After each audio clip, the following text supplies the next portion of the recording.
पानी पवन आगे धरती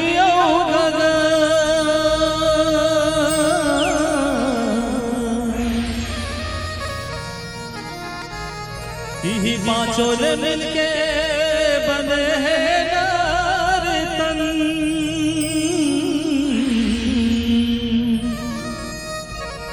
यही माटी मां मिल जावे और दिन था समय झन गवारे पाना पढ़े रामायण। ए दीदी वो सुन लेना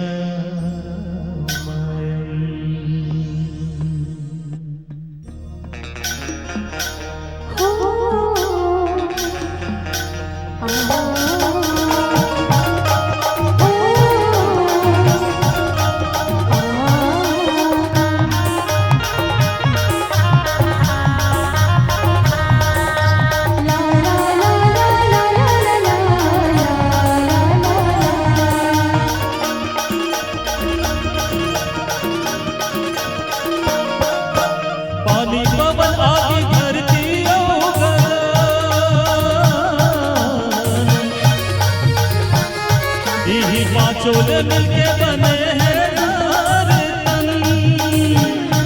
यही माटी मां मिल जावे फिर समय झगवारे सुन लेना रामायण। ये भैया को पढ़ लेना रामायण। अंधियारी मन भितरी मां भक्ति की दिया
जन बने रे बेड़ा भैया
धन सिया राम चंद्र की जय।